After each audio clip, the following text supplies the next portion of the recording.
में रहती थी। उन दोनों की आपस में बहुत अच्छी दोस्ती थी। वो दोनों अपने सारे काम एक साथ ही करती थी और दाना लेने भी इकट्ठी जाया करती थी। उसी जंगल में एक गोरी कभी भी रहती थी जो उन दोनों की दोस्ती से बहुत जलती थी। वो हर समय उन दोनों की दोस्ती खत्म करने के बारे में सोचती रहती थी। इन दोनों की दोस्ती से मुझे बहुत चिढ़ है। मैं ऐसा क्या करूं जिससे इन दोनों की दोस्ती खत्म हो जाए? क्या करूं? हाँ, इन दोनों की दोस्ती खत्म करने के लिए पहले मुझे इनसे दोस्ती करनी होगी। रानू चिड़िया और हरियाली तोती दाना लेने जाने ही वाली थी कि तभी वहाँ गोरी कभी आ जाती है। चिड़िया और हरियाली बहन, आज मैं तुम दोनों को तंग करने नहीं आई, बल्कि तुम दोनों से दोस्ती करने आई हूँ। गौरी, तुम्हारी तबीयत तो ठीक है ना? जरा देखूं तो कहीं बुखार तुम्हारे दिमाग को तो नहीं चढ़ गया ना? हरियाली बहन, मैं जानती हूँ मैंने हमेशा तुम दोनों को तंग किया है, मगर मैं अब तुम दोनों से दोस्ती करना चाहती हूँ। मुझे एक मौका तो दो। गौरी, ये तो बहुत अच्छी बात है। ठीक है, आज से तुम भी हमारी दोस्त हो। फिर वो तीनों खुशी खुशी दाना लेने वहाँ से चली जाती हैं। वो तीनों मैदान की ओर जाती हैं जहाँ कुछ दाने पड़े हुए थे। गोरी कभी, हरियाली तोती और रानू चिड़िया अपनी अपनी पोटली में दाने डाल लेती हैं। चिड़िया, मुझे बहुत प्यास लगी हुई है, चलो नदी से पानी पी कर आते हैं। हाँ हरियाली, प्यास तो मुझे भी लगी हुई है।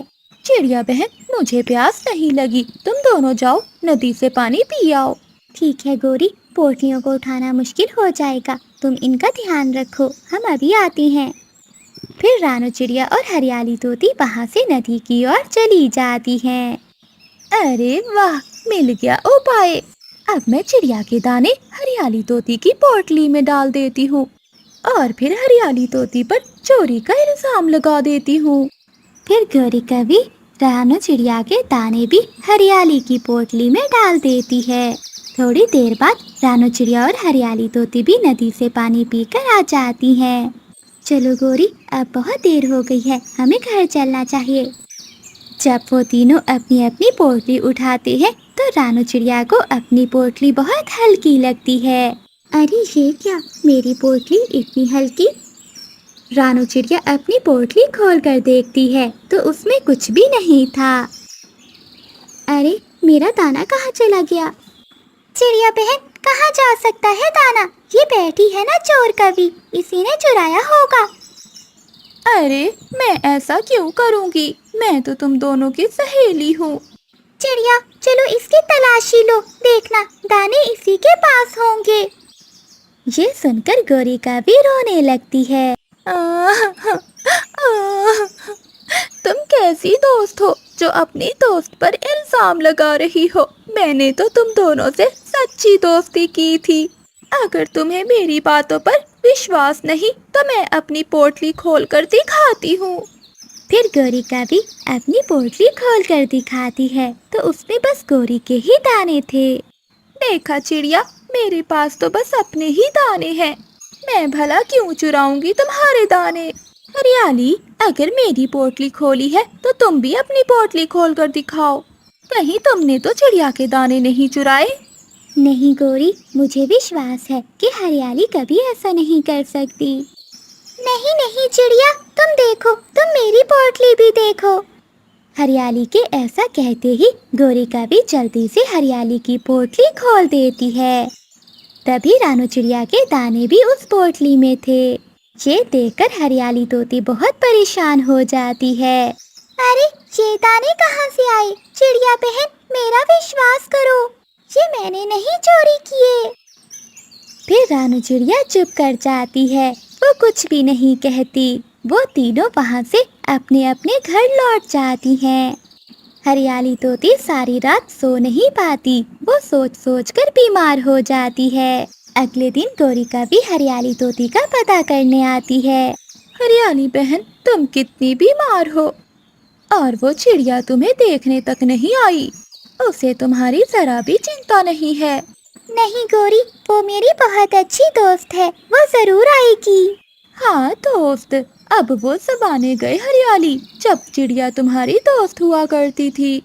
लेकिन रानो चिड़िया तो 3 दिन से अपनी माँ के पास गई हुई थी, क्योंकि चिड़िया की माँ बीमार थी। 2 दिनों बाद हरियाली तोती भी ठीक हो जाती है। हरियाली तोती गोरी कपी से कहती है, गोरी बहन, क्यों ना मैं अपनी दोस्त के घर जाऊं? वो मुझसे नाराज है, मुझे उसे मनाना होगा। हाँ हाँ चलो, मैं तुम्हारे साथ चलती हूँ। फिर वो दोनों चिड़िया के घर जाती हैं। हरियाली बहन, तुम बाहर रुको, पहले मैं अंदर जाकर चिड़िया को बता देती हूँ कि तुम आई हो। ठीक है गोरी। गोरी कभी घर के अंदर जाती है, मगर घर पर कोई भी नहीं था। गोरी कभी खुद से ही बड़बड़ाकर बाहर आ जाती है। हरियाली बहन, चिड़िया तुमसे मिलना नहीं चाहती। वो कह रही है कि तुम चली जाओ यहाँ से, अब से हमारी दोस्ती खत्म। ये सुनकर हरियाली तोती बहुत परेशान हो जाती है और अपने घर चली जाती है। अगले दिन हरियाली तोती नदी पर पानी पीने के लिए गई हुई थी। तभी रानू चिड़िया वहाँ आती है। हरियाली, कैसी हो तुम? चिड़िया बहन, मुझे तुमसे कोई बात नहीं करनी। जब मैं तुम्हारे घर आई तो तुमने मुझे घर के अंदर नहीं आने दिया और मैं 3 दिन तक बीमार रही, परंतु तुमने मेरी खबर तक ना ली और गोरी से क्या कहा था कि आज से दोस्ती खत्म। हरियाली बहन, तुम मेरी बात तो सुनो। ये तुम क्या कह रही हो? मैं तो 3 दिन से यहाँ हूँ ही नहीं। मैं तो अपनी माँ के पास गई हुई थी। मेरी माँ बहुत बीमार थी और ना ही मैं तुमसे नाराज हूँ। मुझे तो पहले भी गोरी पर शक था कि ये सब उसी ने किया होगा और अब उसने तुम्हें मेरे खिलाफ भड़काया है। फिर हरियाली तोती भी समझ जाती है कि ये सारी शैतानी उस गोरी कवि की है। इतने में गोरी कवि भी वहाँ आ जाती है।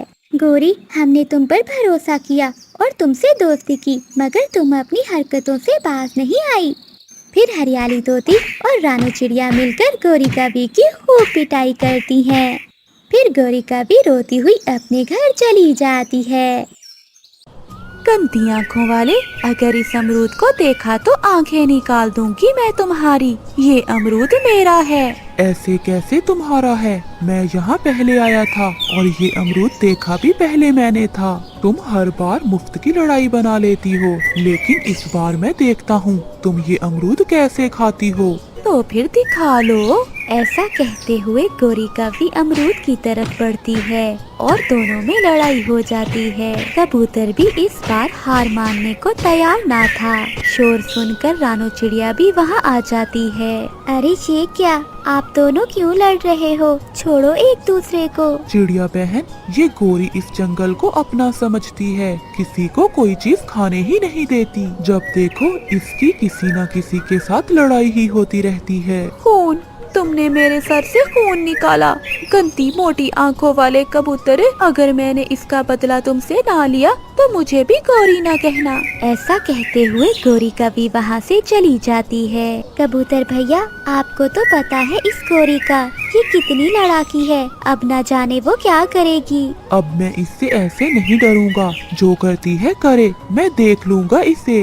गोरी, ये तुम्हारे सर से खून क्यों निकल रहा है? क्या फिर से लड़ाई हो गई है तुम्हारी? उस गंदी आंखों वाले कबूतर ने बहुत मारा है मुझे। वो तो चिड़िया ने आकर छुड़वाया मुझे, वरना तो वो मुझे मारने ही वाला था। उस कबूतर की इतनी हिम्मत कि मेरी पत्नी से लड़ाई करे, मैं छोड़ूंगा नहीं उसे। मम्मा, कबूतर अंकल तो किसी से भी लड़ाई नहीं करते। वो तो बहुत अच्छे हैं। वो रोज नदी पर मुझे भोजन भी देते हैं और मुझसे प्यार भी करते हैं। जग्गू, चुप कर जाओ।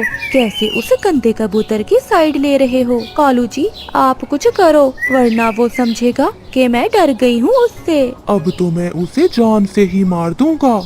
ये हुई ना बात। कालू जी, कोई योजना बनानी होगी उसे मारने के लिए, वरना जंगल के सभी पक्षियों को पता चल जाएगा। तुम घर में ही रहो, मैं मामा जी के पास जाता हूँ और उनसे ही कोई उपाय मांगता हूँ। कि उस गंदे कबूतर को कैसे ठिकाने लगाएं। तो फिर कालू जी जल्दी जाएं। मैं भी उस गंदे कबूतर को बता आई हूँ कि मेरे पति उसे छोड़ेंगे नहीं। फिर कालू कौवा अपने मामा जी की तरफ जाता है। क्या जरूरत थी कबूतर भैया, एक अमरूद ही तो था, ऐसे ही लड़ाई कर ली आपने उस गोरी से। बात अमरूद की नहीं है, वो तो हर समय मुझसे बहाने बनाती है लड़ाई के। अब आप भोजन लेने अकेले ना जाना, मैं जाऊंगी आपके साथ। वो जालिम कुछ भी कर सकते हैं। वो दोनों ऐसे बैठे हुए थे कि वहाँ गोरी का बेटा जग्गू आ जाता है। कबूतर अंकल, मेरे पापा और मम्मा आपको मारना चाहते हैं। वो अपने मामा जी के पास गए हैं आपको मारने की योजना बनाने। देखा कबूतर भैया, मैं न कहती थी कि वो ऐसे नहीं बैठेंगे। मुझे इसी बात का तो डर था। अब आप अपने घर चले जाएं और घर से बाहर ना निकलना। तो क्या मैं डर जाऊं उनसे? नहीं, ये उनसे डरना नहीं बल्कि समझदारी कहते हैं। जग्गू बेटा, मैंने आपकी मम्मा को कुछ नहीं कहा था, वो तो बस एक अमरूद से लड़ पड़ी और अब न जाने क्या क्या प्लान तैयार कर रही है। अंकल, मैंने मम्मा पापा से कहा कि आप बहुत अच्छे हैं, मगर वो मुझे डांटने लग गए। मामा जी, आपको कुछ न कुछ तो करना होगा, वो अब कुछ ज्यादा ही बढ़ गया है।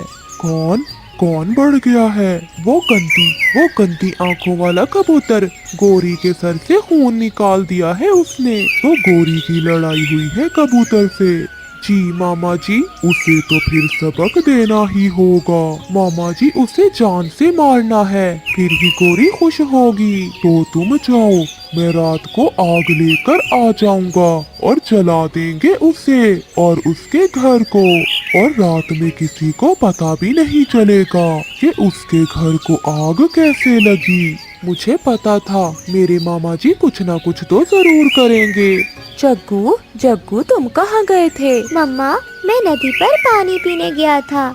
मम्मा, आप कबूतर अंकल को छोड़ दें, वो बहुत अच्छे हैं। मैं उन्हें समझाऊंगा कि वो आपसे सॉरी कर लें। ये तुम न जाने किस पर चले गए हो। तुम्हारे मामा बाबा तो ऐसे नहीं डरते थे लड़ाई से जितना तुम डरते हो। मम्मा, टीचर कहती है लड़ाई करना अच्छी बात नहीं होती और लड़ाई किसी भी समस्या का हल नहीं होती, बल्कि हमें बैठकर बात करनी चाहिए। ऐसे ही कालू कौवा भी घर आ जाता है। कालू जी, क्या कहा मामा जी ने? आज रात मामा जी आग लेकर आएंगे और हम जलाकर मार देंगे उस गंदे कबूतर को। क्या सच कालू जी?